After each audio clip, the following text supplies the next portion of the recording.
ఈ కార్యక్రమానికి విచ్చేసిన సోషల్ వెల్ఫేర్ అధికారులకి అలాగే కూటమి నేతలకి అందరికీ కూడా ధన్యవాదాలు తెలుపుకుంటున్నాను. అలాగే ఇక్కడున్న చిన్నారులకు అందరికీ నా శుభ ఆశీస్సులు. మన ముఖ్యమంత్రి సీఎం చంద్రబాబు నాయుడు గారు ఎప్పుడు కూడా పేద ప్రజల కోసం ఆలోచిస్తూ ఉంటారు, వాళ్ళకి అండగా నిలబడతారు, ప్రజలకి ఏమేమి అవసరమో అవన్నీ చూస్తారు అని మనకు అందరికీ తెలుసు. ఆయన అనుభవంతో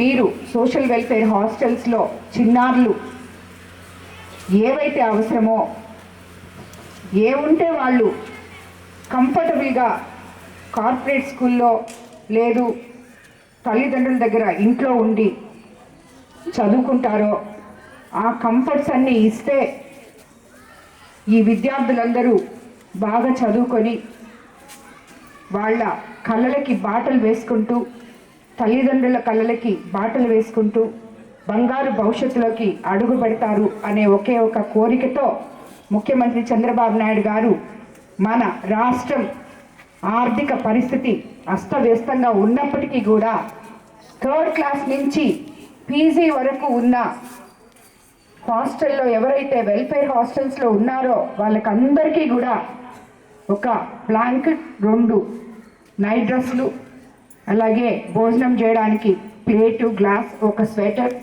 దాని తర్వాత షూస్, అలాగే ఒక టర్కీ టవల్, దాని తర్వాత ట్రంక్ పెట్టే, ఇవన్నీ మీకు అందిస్తున్నారు. ఇవన్నీ ప్రభుత్వం మీకోసం, మీ బాగోగుల కోసం, మీ భవిష్యత్తు కోసం అండగా మీకు నిలుస్తున్నప్పుడు మీరందరూ దాన్ని జ్ఞాపకం పెట్టుకొని మీ భవిష్యత్తు వైపు ఆనందంగా అడుగులేస్తూ ఒక గోల్ని నిర్మించుకొని అదే గోల్లో మీరు సక్సెస్ అయ్యి మీరు రేపు ఏ ఐఏఎస్లో, ఐపీఎస్లో, డాక్టర్సో, ఇంజనీర్సో అయ్యి మధ్యలో ఎటువంటి డీవియేషన్స్ లేకుండా సోషల్ మీడియా జోలికి పోకుండా మారల్ వాల్యూస్తో చదువుకుంటూ మీ తల్లిదండ్రులు కన్న కలల్ని ప్రతి నిమిషం వాళ్ళని ఎప్పుడూ మర్చిపోకుండా డిసిప్లిన్గా హాస్టల్లో కానీ స్కూల్లో కానీ ఎక్కడైనా కూడా మీరందరూ ఉండి ఈ దేశానికి భవిష్యత్ తరాల వాళ్ళకి ఎంతో అపురూపంగా ఉన్నత స్థానాల్లోకి వెళ్ళాలని కోరుకుంటున్నాను నేను. అదేవిధంగా మీరందరూ కూడా ఇప్పుడు గవర్నమెంట్ మీకు ఇవన్నీ, మన ముఖ్యమంత్రి చంద్రబాబు నాయుడు గారు ఇవన్నీ ఇస్తున్నారు. ఆల్రెడీ మన యువ నాయకులు నారా లోకేష్ బాబు గారు ఒక క్లాస్కి ఒకే టీచర్ కాన్సెప్ట్తో మీకు మంచిగా చదువు చెప్పిస్తున్నారు, మధ్యాహ్నం భోజనం మంచిగా పెడుతున్నారు. అలాగే హాస్టల్లో మీకు నైట్ కూడా భోజనం బాగుందని అనుకుంటాను నేను. ఇక్కడ ఉన్న పిల్లలందరూ 10th క్లాస్ వరకు ఉన్నట్టున్నారు. ఒక 4 10th క్లాస్ పిల్లలు ఇప్పుడు లేసి మీరు చెప్పాలి మీ హాస్టల్లో మీకు ఎలా ఉంది ఏంటి అని చెప్పి అన్ని నిజాలే చెప్పాలి, గుర్తుపెట్టుకోవాలి. సో ఇవన్నీ మనకి ఇస్తున్నప్పుడు మీరు మీ హాస్టల్ని కూడా పరిశుభ్రంగా మేము ఇన్ఫ్రాస్ట్రక్చర్ అంతా చేసి మీకు మీ దగ్గర ఇచ్చినప్పుడు, ఇవన్నీ మీకు ఇచ్చినప్పుడు మీకు మీకన్నా చిన్నవాళ్ళు ఉన్న 9th class, 8th class, 7th class నా పిల్లలకి అందరికీ 10th క్లాస్ పిల్లలు ఎలా పరిశుభ్రంగా ఉండాలి, వాళ్ళ పరిసరాలు ఎలా శుభ్రంగా పెట్టుకోవాలి, మీకు మీరుగా హాస్టల్ని ఎలా మెయింటైన్ చేసుకోవాలి.